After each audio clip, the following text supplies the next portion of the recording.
Hi dear, आपका स्वागत है एग्जाम दृष्टि में। इस श्रृंखला में हम उत्तर प्रदेश स्पेशल का अध्ययन कर रहे थे। यह इस श्रृंखला का चौथा वीडियो है जिसमें हम मृदा अपरदन के बारे में देखेंगे। मतलब उत्तर प्रदेश में इसके पहले जो है कि उत्तर प्रदेश का सूक्ष्म अवलोकन, उत्तर प्रदेश की जलवायु और यहाँ की भौगोलिक संरचना, ठीक है, और भूगर्भिक संरचना के बारे में अध्ययन कर चुके थे, जिसमें मृदा के प्रकार, ठीक है, मृदा का वितरण आदि देखा गया था। इसमें हम मृदा अपरदन के बारे में देखेंगे, जो आगे होने वाला एग्ज़ाम जो कि यूपीपीसीएस, आरओ एआरओ, बीडीओ और जूनियर असिस्टेंट के लिए बहुत ही महत्वपूर्ण होगा, तथा इलाहाबाद हाईकोर्ट का आरओ एआरओ होने वाला है, जिसमें उत्तर प्रदेश से लगभग 5 से 6 प्रश्न पूछे जाते हैं। इन सभी एग्ज़ामों के लिए ये वीडियो बहुत ही महत्वपूर्ण होगा। आइए देखते हैं मृदा अपरदन के बारे में। ठीक है, मृदा अपरदन, मृदा है क्या? पहले ये आप समझ लीजिए, मृदा है क्या? मृदा पृथ्वी के भूपटल पर, ठीक है, पृथ्वी के भूपटल पर एक प्राकृतिक संसाधन है। मृदा जो है कि पृथ्वी के पटल पे एक ऐसा प्राकृतिक संसाधन है जो सभी प्रकार के वनस्पतियों के विकास के लिए एक तरह से आधार प्रदान करता है। मतलब मृदा क्या है कि पृथ्वी के पृष्ठ पर उपस्थित एक असंगठित प्राकृतिक संरचना है। ठीक है, असंगठित प्राकृतिक संरचना है जो वनस्पतियों के विकास को आधार प्रदान करता है। ठीक है, इस मृदा का कटाव, ठीक है, मृदा का एक स्थान से दूसरे स्थान पर स्थानांतरण या मृदा के गुणों में ह्रास जो मृदा अपरदन कहलाता है। मृदा अपरदन जो है कि परिवहन के कारकों से होगा। परिवहन का कारक मतलब जो है कि वायु हो गया या तो जल हो गया। ठीक है, इनके द्वारा मृदा एक स्थान से बहा करके दूसरे स्थान पर ले जा करके निक्षेपित किया जाता है। ठीक है, ये देखिए, जल अपरदन, वायु अपरदन, मतलब ये क्या है, ये परिवहन के कारक हैं। ठीक है, परिवहन, ठीक है, परिवहन कारक हैं जिनके द्वारा मृदा का अपरदन होगा। ठीक है, देखिए जलीय अपरदन। अभी अपरदन कई प्रकार का होता है। ठीक है, एक होता है जलीय अपरदन। देखिए जलीय अपरदन में क्या होगा कि भूमि पर वनस्पति का अभाव, मतलब जलीय अपरदन का कारण क्या होगा?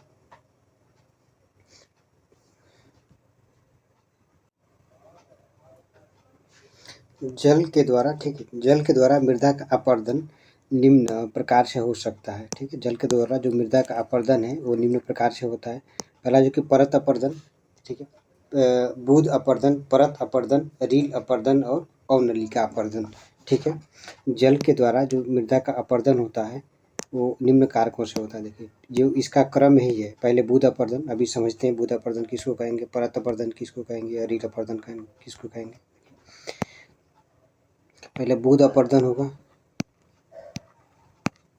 बूंद अपरदन, उसके बाद से परत अपरदन,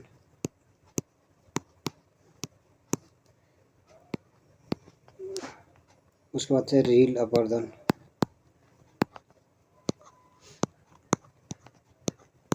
और नलिका अपरदन।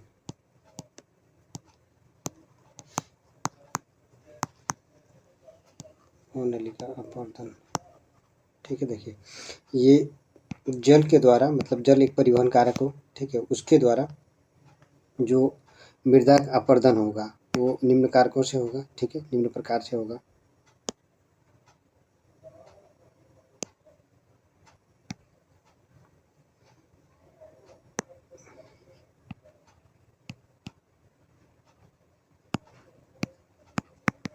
बूंद अपरदन, बूंद अपरदन में क्या होगा, इसकी वर्षा के, ठीक है, वर्षा के बूंदों के प्रवाह से जो मृदा के कण होंगे, ठीक है, मृदा के कण होंगे असंगठित हो जाएंगे। ठीक है, असंगठित होंगे। जिस क्षेत्र में वनस्पति नहीं है, मतलब नग्न भूमि है, वहाँ पे कोई पर्वत, पठार, मैदान आदि नहीं है, तो उस क्षेत्र में खुले मैदानी क्षेत्रों में बूंद के द्वारा अपरदन होगा। मतलब मृदा के कण धीरे धीरे असंगठित हो जाएंगे।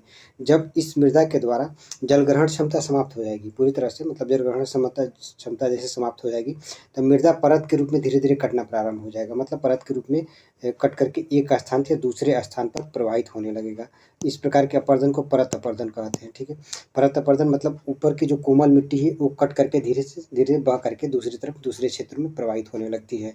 उसके बाद से उसमें जब पतली पतली नलियाँ बन जाती हैं, पतली पतली नाली के रूप में अपरदन होने लगता है, तो उसको रील अपरदन कहते हैं। ये जो पतली पतली नालियाँ एकदम चौड़ी हो जाती है आपस में मिल करके, तो उसको अवनलिका अपरदन कहते हैं। उत्तर प्रदेश का जो पश्चिमी भाग है, ठीक है, वो वायु अपर्दन से प्रभावित है। उत्तर प्रदेश का दक्षिण पश्चिमी भाग आपका अवनलिका अपर्दन से प्रभावित है।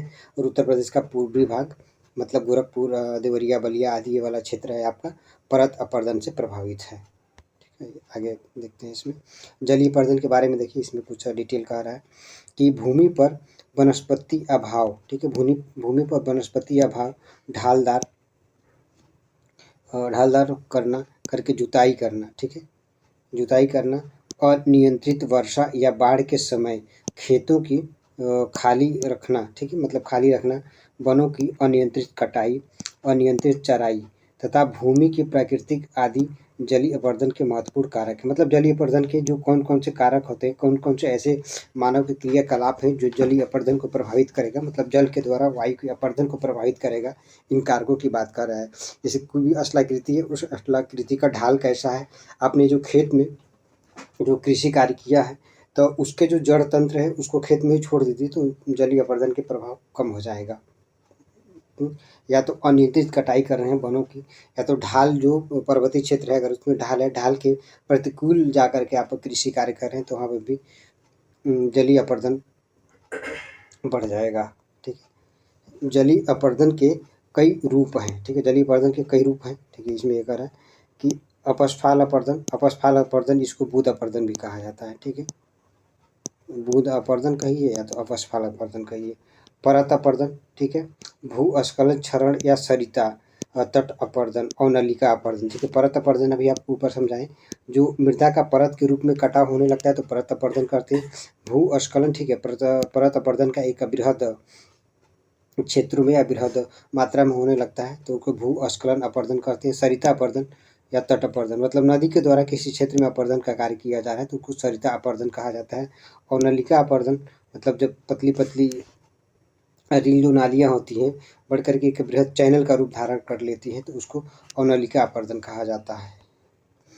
समस्त खेतों में परतदार, ठीक है, समस्त खेतों में कह रहा है कि समतल खेतों में परतदार अपर्दन इतने सूक्ष्म रूप में होता है कि या होते हैं कि किसान समझ नहीं पाता है। इसी अपर्दन को किसान की मौत कहा जाता है। ठीक है, मतलब जो किसानों के खेत में, ठीक है, परतदार अपर्दन होता है, बहुत बारीक, बहुत सूक्ष्म स्तर पे होता है। जैसे कि उस क्षेत्र से मतलब उसके खेत से जो सूक्ष्म पोषक तत्व होते हैं वो बह करके दूसरे क्षेत्रों में चले जाते हैं। ठीक है, इस प्रकार के जो अपर्दन को परत अपर्दन या किसान की मौत कहा जाता है। उत्तर प्रदेश में मतलब यूपी में चंबल यमुना नदी अवनलिका अपर्दन से प्रभावित करती है। मतलब जो ये आपसे मैं बोला ऊपर कि उत्तर प्रदेश का दक्षिण और पश्चिमी क्षेत्र है, ठीक है, दक्षिण पश्चिमी क्षेत्र में ये किससे है, अवनलिका अपर्दन से प्रभावित है। ठीक है, अवनलिका अपर्दन से प्रभावित है। कर कि राज्य में अवनलिका अपर्दन से सर्वाधिक प्रभावित जो जिला है इटावा है। उत्तर प्रदेश का इटावा अवनलिका अपर्दन से सर्वाधिक प्रभावित जिला है। ठीक है, इटावा, जालौन, ठीक है, इटावा, जालौन, आगरा एक विस्तृत हिस्सा बीहड़ क्षेत्र के अंतर्गत है। बीहड़ क्षेत्र मतलब नदी के द्वारा इतना ज़्यादा अपर्दित किया गया कि जो कठोर जो कृषि योग्य भूमि है वो पूरी तरह से कट करके, ठीक है, दूसरे क्षेत्रों में निक्षेपित हो गई। वहाँ का मिट्टी नदी के द्वारा बहा करके दूसरे क्षेत्रों में ले आकर के निक्षेपित की गई है। अब जो वहाँ पे ज़मीन बची है पूरी तरह से कठोर है, उसमें कृषि कार्य करना कठिन हो गया है। वायु अपर्दन, अब वायु के द्वारा जो अपर्दन होता है उसको देखते हैं। अरे कि उत्तर प्रदेश में वायु के द्वारा मृदा अपर्दन गर्मी के महीनों में अधिक होता है, जिससे कि दक्षिण पश्चिमी उत्तर प्रदेश, ठीक है, दक्षिण पश्चिमी उत्तर प्रदेश विशेष करके पश्चिमी उत्तर प्रदेश जो कि राजस्थान और आगरा वगैरह के वाला जो क्षेत्र है यह लगभग 3200 एकड़ कृषि योग्य भूमि में प्रति वर्ष विनाश हो रहा है करके रेगिस्तानी मृदा का प्रतिशत बढ़ रहा है। ठीक है, मतलब रेगिस्तानी मृदा एक तरह से कहा कि शुष्क क्षेत्र का प्रतिशत बढ़ रहा है। वायु अपर्दन से उत्तर प्रदेश में सर्वाधिक प्रभावित जिला मथुरा, इटावा, ठीक है, मथुरा हो गया, इटावा हो गया और आगरा हो गया। ये क्षेत्र वायु अपर्दन से सर्वाधिक प्रभावित क्षेत्र हैं। मृदा और उनके स्थानीय नाम, ठीक है, स्थानीय नाम मतलब कहने का मतलब है कि जो मृदा है, ठीक है, कुछ स्थानों पर अलग अलग नामों से जाना जाता है। ठीक है, जलोढ़ मृदा, ठीक है, और काप मृदा, ठीक है, जलोढ़ मृदा को काप मृदा भी कहा जाता है, एलुवियल सॉइल कहिए तो जलोढ़ मृदा। खादर मृदा को कछारी मृदा, ठीक है, कछारी, दोमट, मटियार, सिल्ट और बलुआ। ठीक है, जो खादर मृदा होता है, खादर मृदा आपकी कैसी मृदा है, इसको नवीन जलोढ़ है। ठीक है, पीछे हम लोग देखे थे खादर मृदा किस प्रकार की मृदा है, ये एक प्रकार की नवीन जलोढ़ है। ठीक है, नवीन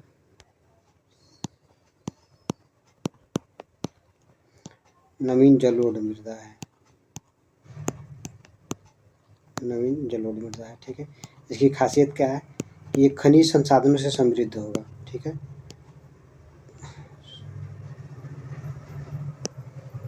जो मृदा जो है कि खनिज संसाधनों से किससे समृद्ध होगा, तो खनिज संसाधन मतलब खनिज की मात्रा इसमें अधिक होगी। ठीक है, ये बांगर मृदा को जो ऊपर हार, दोमट, मटियार, बलुई दोमट आदि के नाम से जाना जाता है। ठीक है, बांगर मृदा को और किस नाम से जाना जाता है कि ऊपरहार हो गया, मतलब ये सब स्थानीय नाम है। ऊपरहार हो गया, दोमट हो गया, मटियार हो गया, बलुई हो गया, दोमट हो गया। ठीक है, यह किस प्रकार की मिट्टी है, इसको हम लोग ऊपर देखे थे कि ये पुरानी दोमट है। ठीक है, यह कैसी है, पुरानी दोमट है, पुरानी दोमट है, पुरानी मिट्टी। ठीक है, मृदा का ये, मिट्टी का ये, इसका कहने का मतलब है कि क्षेत्र में हमेशा बाढ़ नहीं आता है। ठीक है, करके लौड़ी या क्षारी मृदा, लौड़ी या क्षारी मृदा करके रेह, ऊसर, बंजर, कल्लर और धूर। ठीक है, लौड़ी या क्षारी मृदा को रेह, ऊसर, कल्लर, ठीक है, धूर आदि के नाम से जाना जाता है। बुंदेलखंड की जो लाल मृदा है, पड़वा और राकर। ठीक है, ये पूछा गया है। ठीक है, बुंदेलखंड के जो पूछा गया, देखिए मैं उसको हाईलाइट कर दे रहा हूँ। बुंदेलखंड की जो मृदा है उसको राकड़ या पड़वा मिट्टी कहा जाता है। ठीक है, ये पूछा गया कई बार करके। बुंदेलखंड की जो काली मृदा है, मार, भाबर, रेगुर और कपास की मृदा कहा जाता है। ठीक है, कपास की मृदा बुंदेलखंड की मृदा को कहते हैं।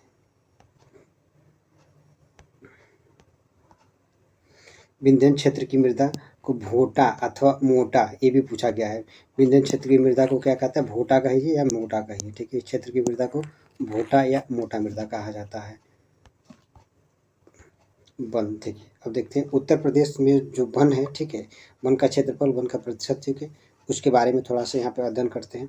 उत्तराखंड के गठन के पश्चात उत्तर प्रदेश का काफ़ी वन क्षेत्र उत्तराखंड में चला गया। ठीक है, जो उत्तराखंड का गठन 9 नवंबर 2000 को हुआ था। कब हुआ था, 9 नवंबर 2000 को उत्तराखंड गठन हुआ था। उत्तर प्रदेश के 13 जिलों को काट करके। ठीक है, उत्तर प्रदेश के 13 डिस्ट्रिक्ट को काट करके, मतलब जो हिमालय का गिरिपति क्षेत्र उत्तर प्रदेश में और जो कि शिवालिक वाला क्षेत्र, ठीक है, शिवालिक वाला सारा क्षेत्र उत्तराखंड में चला गया। मतलब हिमालय का जो अधिकतर पार्ट जो उत्तर प्रदेश में था वो सारा का सारा काट करके, मतलब उत्तर प्रदेश का जो उत्तर और पश्चिमी क्षेत्र पहाड़ी क्षेत्र था, ठीक है, पूरी तरह से पहाड़ी क्षेत्र था, उससे 13 जिलों को काट करके एक नया राज्य उत्तराखंड बना दिया गया। उत्तरांचल है उत्तराखंड 2000 में। इंडियन फॉरेस्ट रिपोर्ट, ठीक है, IFSF, ठीक है, Indian survey of forest report 2021 के अनुसार उत्तर प्रदेश में 6.15 वन आवरण है। ठीक है, उत्तर प्रदेश में 3.04% वृक्षावरण है। ठीक है, मतलब ये वनावरण है, ये इतना वन क्षेत्र है। ठीक है, इतना जो है कि आपका वन क्षेत्र है। 3.04 वृक्षावरण है। कुल मिलाकर के 9.19%, मतलब उत्तर प्रदेश का जितना भूभाग है उस भूभाग पर 9.19% क्षेत्रफल पर वन और वृक्षावरण है। ठीक है, उत्तर प्रदेश में जो प्रथम वन नीति लाई गई थी ये 1952 में लाई गई थी, और दूसरी वन नीति 1988 में लाया गया है। ये पूछा गया है उत्तर प्रदेश की प्रथम वन नीति कब लाई गई थी और द्वितीय वन नीति कब लाई गई है। प्रथम वन नीति 1952 में और द्वितीय वन नीति 1988 में। राष्ट्रीय वन नीति 1988 के अनुसार किसी भी राज्य के कुल भौगोलिक क्षेत्रफल का 33% क्षेत्रफल पर वन होना आवश्यक है। ठीक है, इसको थोड़ा सा ध्यान दीजिएगा। अगर वह आपका पहाड़ी क्षेत्र है, ठीक है, यदि पहाड़ी या पर्वतीय क्षेत्र है, ठीक है, पहाड़ी या पर्वतीय क्षेत्र कह लिए, तो उसके कुल भूभाग का 2/3 क्षेत्रफल पर वन होना चाहिए। जो वो पूरा क्षेत्र है जितने क्षेत्र पर पहाड़ी है उस लैंड को, ठीक है, उस पहाड़ी पर्वत को स्टेबिलिटी प्रदान करने के लिए उसके कुल भूभाग का कम से कम 2/3 भाग पर वन होना चाहिए। अगर मैदानी क्षेत्र है तो मैदानी क्षेत्रों में 1/3 भाग पर, ठीक है, मैदानी क्षेत्रों में 1/3 और पहाड़ी क्षेत्रों में 2/3 पर वन क्षेत्रफल को बनाए रखने के लिए राष्ट्रीय वन नीति 1988 जो प्रावधान करता है। उत्तर प्रदेश की वन नीति 1998 में लागू किया था। जो राष्ट्रीय वन नीति 1988 में बनाया गया था उसको उत्तर प्रदेश ने 1998 में लागू किया था। वर्तमान में उत्तर प्रदेश राज्य की वन नीति 2017 लागू है। ठीक है, ये नई वन नीति जो उत्तर प्रदेश अपना संशोधित करके लागू किया है 2017 वन नीति है। वन क्षेत्र के बारे में थोड़ा सा देखते हैं। आइए, वन भूमि के रूप में वन भूमि के रूप में अभिलिखित भू क्षेत्र को वन क्षेत्र कहते हैं, चाहे उसमें वन हो या न हो। ठीक है, कहने का मतलब ये है कि जो क्षेत्र वन क्षेत्र के रूप में है, मतलब वो रिकॉर्डेड है कि ये वन है, वहाँ पे वन भले ना हो, ठीक है, उस क्षेत्र को वन मतलब उस भूमि को वन क्षेत्र कहते हैं। जैसे कोई भूमि ऐसी है जो वन क्षेत्र के रूप में रिकॉर्ड है, उस वहाँ से जो वन वगैरह धीरे धीरे गायब हो गए, जलवायु परिवर्तन की वजह से या वहाँ के जो आसपास के लोग हैं उनकी गतिविधियों की वजह से वो वन नष्ट हो गया है, फिर भी वह वन क्षेत्र होगा, वन क्षेत्र माना जाएगा। ठीक है, उस भले वनस्पति ना हो, भले उस पर जंगल ना हो, जंगल झाड़ियाँ ना हो, लेकिन उसको वन क्षेत्र माना जाएगा अगर वो रिकॉर्डेड है तो। कि वन आवरण, ठीक है, वन आवरण के बारे में, वन आवरण के आशय, ठीक है, वन आवरण से आशय यह है कि चित्रित वह भूभाग जिसमें वास्तविक रूप से वन आच्छादित होता है। ठीक है, वनावरण उस वन क्षेत्र और वनावरण में अंतर है। ठीक है, वन क्षेत्र वह भूमि जो रिकॉर्डेड है वन के लिए, ठीक है, जंगल के लिए रिकॉर्डेड है, भले वो जंगल वहाँ पे साफ हो गया, जंगल नहीं है, उसको वन क्षेत्र कहेंगे। वन आवरण मतलब वास्तविक रूप से जो वर्तमान समय में आप करंट में देखेंगे तो वहाँ पे वन क्षेत्र होगा। उत्तर प्रदेश में करके उत्तर प्रदेश वन निगम की स्थापना 25 नवंबर 1974 को किया गया था। यह एक बार पूछा गया है। उत्तर प्रदेश जो कि वन निगम की स्थापना 25 नवंबर 1974 ईस्वी को किया गया था। ISF रिपोर्ट 2021 के अनुसार देखिए, करके भारतीय वन सर्वेक्षण विभाग देहरादून के द्वारा प्रस्तावित IFSR की रिपोर्ट के अनुसार जो कि निम्न डाटा दिया गया। इस डाटा को एक बार हम देखते हैं ध्यान से। उत्तर प्रदेश के 17,384 वर्ग किलोमीटर क्षेत्रफल पर वन है। उत्तर प्रदेश में वन आवरण जो है 14,805.65 किलोमीटर स्क्वायर, मतलब पूरे क्षेत्र का 6.15% क्षेत्रफल पर वन है। करके यूपी में अति सघन वन 2626 किलोमीटर, मतलब 1.09 किलोमीटर। आपको केवल इतना याद रखना है, ये वाला पॉइंट याद रखना है। ठीक है, कि जो उत्तर प्रदेश में वन कितना है, वन आवरण वाला जो है कि 14,805.65 किलोमीटर स्क्वायर, मतलब 6.15 किलोमीटर, 6.15% क्षेत्रफल पर वन है। जो पूरा है वन क्षेत्र जो कि उत्तर प्रदेश में पूरा है 17,384 वर्ग किलोमीटर। ये वाला वन आपको, ये वाला डाटा नहीं याद रखना है। उत्तर प्रदेश में मध्यम सघन वन जो है कि बस एक बार पढ़ लीजिए। उत्तर प्रदेश में मध्यम सघन वन है 4,029 किलोमीटर स्क्वायर, मतलब जो कुल क्षेत्रफल है उसका 1.67% पर है। उत्तर प्रदेश में खुला वन 8,161 किलोमीटर स्क्वायर है, मतलब 3.39% क्षेत्रफल पर खुला वन है। उत्तर प्रदेश में वृक्षावरण जो है कि 74.21 किलोमीटर स्क्वायर, नहीं 74,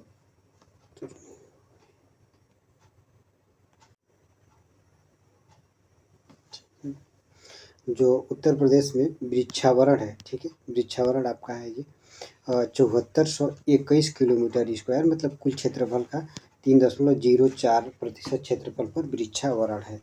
उत्तर प्रदेश में जो झाड़ियाँ हैं 563 किलोमीटर स्क्वायर, कुल क्षेत्रफल का 0.23% ये वृक्षावरण झाड़ियाँ हैं। उत्तर प्रदेश में सर्वाधिक वन भाबर एवं तराई क्षेत्र में, ठीक है, ये क्षेत्र हम लोग पढ़े थे तो उसमें देखे थे कि यहाँ पे आर्द्रता अधिक होती है। ठीक है, आर्द्रता अधिक होती है, उमस, ठीक है, उमस भरा मौसम रहता है जो वन्य जीव और अन्य कीड़े मकोड़े के लिए अनुकूल होता है, लेकिन मानव स्वास्थ्य के लिए यह अनुकूल क्षेत्र नहीं है। यहाँ पे मानव रहने के लिए प्रतिकूल क्षेत्र है। ठीक है, वृक्षों के लिए मतलब प्राकृतिक वनस्पति जीव जंतुओं के लिए तो ये अनुकूल है, मानव समुदाय के लिए प्रतिकूल है। उत्तर प्रदेश में वन महोत्सव 1952 में प्रारंभ किया गया था। प्रदेश का जो सर्वाधिक वनों वाला जनपद है सोनभद्र है। ठीक है, जो सर्वाधिक वन क्षेत्रफल जिस क्षेत्र में है वे हैं सोनभद्र, लखीमपुर खीरी, मिर्ज़ापुर और पीलीभीत, ठीक है। एक क्रम आप ऊपर से याद रखिएगा। सबसे ज़्यादा जो वन क्षेत्रफल है सोनभद्र में, ये क्षेत्रफल की दृष्टि से है, ठीक है। सोनभद्र हो गया, लखीमपुर खीरी हो गया, मिर्ज़ापुर हो गया और पीलीभीत हो गया। सबसे कम जो वन क्षेत्रफल वाला जिला है वो भदोही है, ठीक है। भदोही हो गया, भदोही, मऊ और मैनपुरी, ठीक है। इन क्षेत्रों में भदोही, मऊ और मैनपुरी। सबसे ज़्यादा कौन कौन सा था? सोनभद्र, मिर्ज़ापुर, ठीक है। देख लीजिए एक बार और। सोनभद्र, लखीमपुर खीरी, मिर्ज़ापुर और पीलीभीत। सोनभद्र, लखीमपुर खीरी, मिर्ज़ापुर और पीलीभीत सबसे ज़्यादा वन क्षेत्रफल का क्रम है, ठीक है। और वही क्रम है, ठीक है, मतलब घटता हुआ। सोनभद्र, उसके बाद से लखीमपुर खीरी हो गया, मिर्ज़ापुर हो गया, फिर पीलीभीत हो गया। हाँ, सबसे कम वाले क्षेत्रफल में जो कि सबसे कम भदोही में है, उसके बाद से मऊ में, फिर मैनपुरी में, ठीक है। सर्वाधिक अति सघन वन वाला जो जनपद है वो लखीमपुर खीरी है, ठीक है। सबसे अधिक जो सघन वन है वो लखीमपुर खीरी में है। सर्वाधिक क्षेत्रफल आप देखे थे मिर्ज़ापुर में था।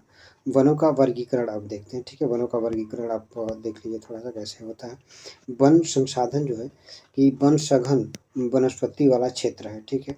वन कह रहा है कि सहज वनस्पति वाला क्षेत्र है जो कि सभी जीवों को आवास प्रदान करता है करके भौगोलिक एवं प्रशासनिक आधार पर वनों को दो भागों में बांटा जाता है। भौगोलिक आधार पर और प्रशासनिक आधार पर, ठीक है। भौगोलिक आधार पर जो वनों का क्षेत्रफल क्या है? उष्णकटिबंधीय पर्णपाती वन, उष्णकटिबंधीय कटीले वन। उष्णकटिबंधीय पर्णपाती वन को आर्द्र पर्णपाती वन और शुष्क पर्णपाती वन दो भागों में बांटा जाता है। मतलब भौगोलिक प्राकृतिक दशाओं के आधार पर, प्राकृतिक दशाओं के आधार पर यदि सीधी सीधी आप कहेंगे तो जो कि तापमान, वर्षा, ठीक है, ताप,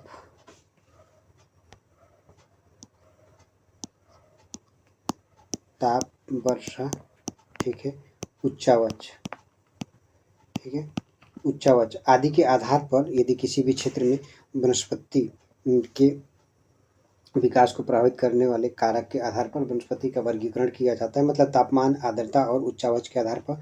तो उष्णकटिबंधीय पर्णपाती वन और उष्णकटिबंधीय कटीले वन, ठीक है, सदाबहार वन, इस तरह के वनों में विभाजित किया जाता है, ठीक है। जो उष्णकटिबंधीय पर्णपाती वन में आर्द्र पर्णपाती वन और शुष्क पर्णपाती वन दो तरह से होता है। जो प्रशासनिक के आधार पर जो होगा वो आरक्षित वन, संरक्षित वन, अवर्गीकृत वन, राजकीय वन, सामुदायिक वन और निजी वन होगा। भौगोलिक आधार पर जो है कि वन होगा उष्णकटिबंधीय पर्णपाती वन। इन वनों को मानसूनी वन कहते हैं। ये वन जो है कि 70 सेंटीमीटर से 200 सेंटीमीटर वर्षा वाले क्षेत्रों में उगते हैं। मतलब उष्णकटिबंधीय पर्णपाती वन जो होगा वो 70 सेंटीमीटर से 200 सेंटीमीटर वर्षा वाले क्षेत्रों में होगा। पर्णपाती वनों के वृक्ष शुष्क मौसम के दौरान अपनी पत्तियां गिरा देते हैं, ठीक है। मतलब जल वाष्प से बचने के लिए जिस मौसम में इनको कम पानी मिलता है, जिस मौसम में वायुमंडल में आर्द्रता कम होती है, इनको पानी कम मिलने की संभावना होती है, ठीक है, या भूमि में जो पानी का लेवल कम हो जाता है, उस क्षेत्र में वाष्पोत्सर्जन से बचने के लिए ये अपनी पत्तियां गिरा देती हैं साल भर में एक बार। जो पर्णपाती वन है पूरी पत्ती एक बार गिरा देता है ये वृक्ष, पानी को सुरक्षित, पानी को सेव करने के लिए। इन वनों में उष्णकटिबंधीय सदाबहार वन की अपेक्षा कम जैव विविधता होती है। जो उष्णकटिबंधीय सदाबहार वन होगा, इनके वन जो है कि इनके भी पत्तियां गिरती हैं, लेकिन सभी पत्ती एक साथ नहीं गिरती है, ठीक है। सभी जो पत्ती होगा, ठीक है, जो वन का पत्ती होगा एक साथ नहीं गिरा, किसी भी वृक्ष का सभी एक साथ नहीं गिरेंगे। इसमें उष्णकटिबंधीय पर्णपाती वन में सभी एक साथ गिर जाते हैं। उष्णकटिबंधीय पर्णपाती वन में जो उष्णकटिबंधीय सदाबहार वन की अपेक्षा जैव विविधता, जैव भार कम होता है। उष्णकटिबंधीय आर्द्र पर्णपाती वन, ये वन जो है कि उष्णकटिबंधीय आर्द्र पर्णपाती वन जो कि 100 सेंटीमीटर से 200 सेंटीमीटर, ठीक है, 100 सेंटीमीटर से 200 सेंटीमीटर वर्षा वाले क्षेत्रों में पाए जाते हैं। ये वन भाभर तराई क्षेत्रों में पाए जाते हैं, जैसे सहारनपुर, बिजनौर हो गया, मुरादाबाद, रामपुर, बरेली, बहराइच, महाराजगंज आदि जिलों में पाया जाता है, ठीक है। मतलब भाभर और तराई क्षेत्रों में किस प्रकार का वन होगा? उष्णकटिबंधीय आर्द्र पर्णपाती वन, ठीक है। ये तराई क्षेत्र है, अभी बात हुआ तो इस क्षेत्र में आर्द्रता अधिक होती है।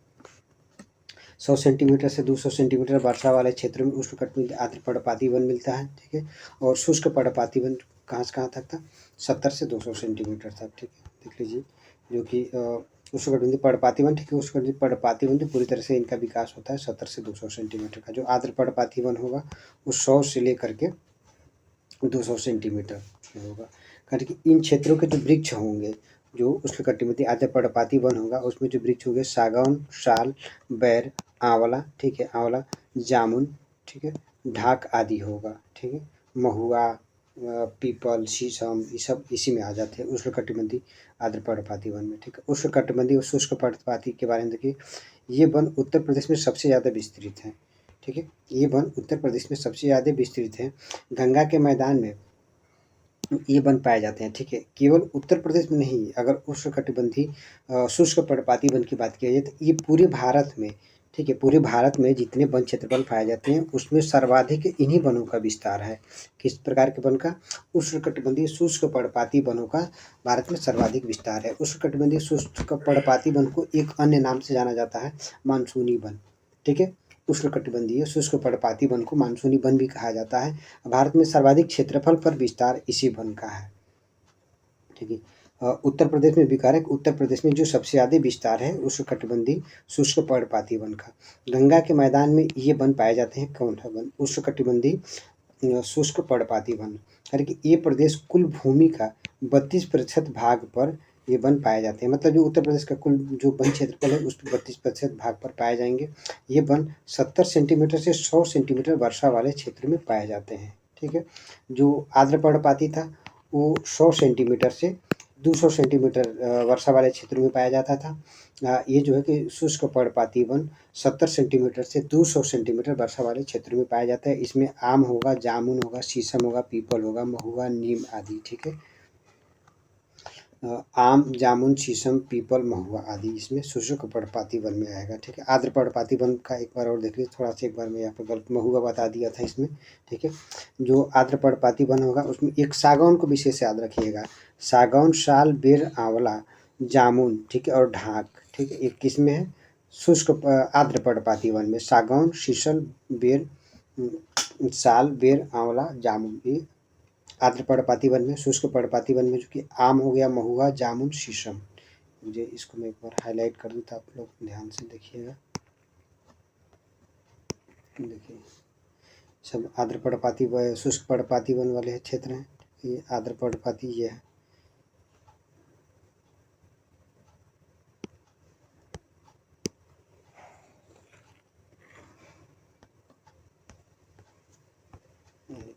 उष्णकटिबंधीय कटीले वन के बारे में थोड़ा सा देखते हैं करके। उष्णकटिबंधीय कटीले वन,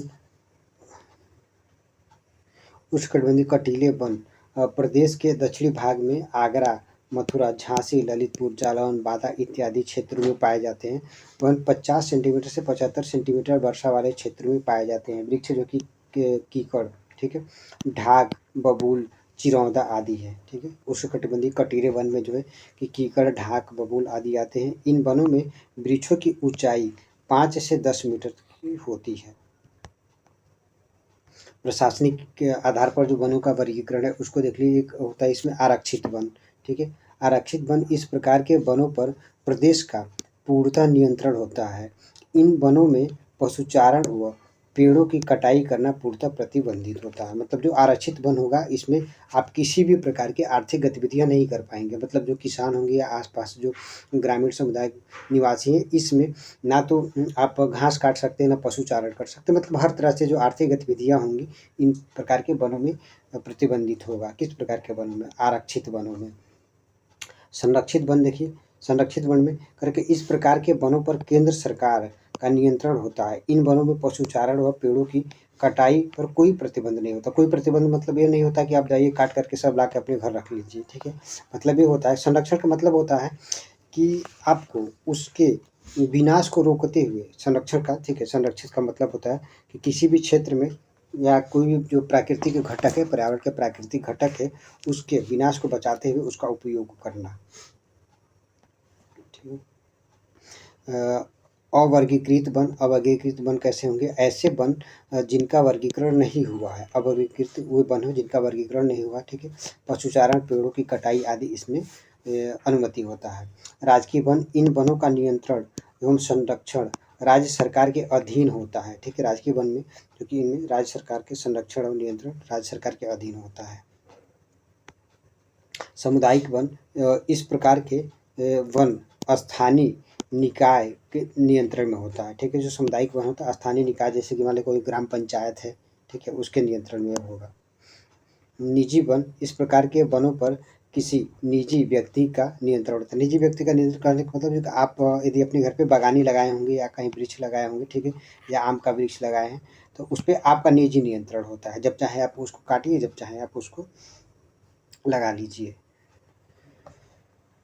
उत्तर प्रदेश में धार्मिक उत्सव। ठीक है, ये वीडियो बहुत लंबा हो जाएगा, अगले वाले वीडियो में देखेंगे। ठीक है, वीडियो देखने के लिए बहुत बहुत धन्यवाद।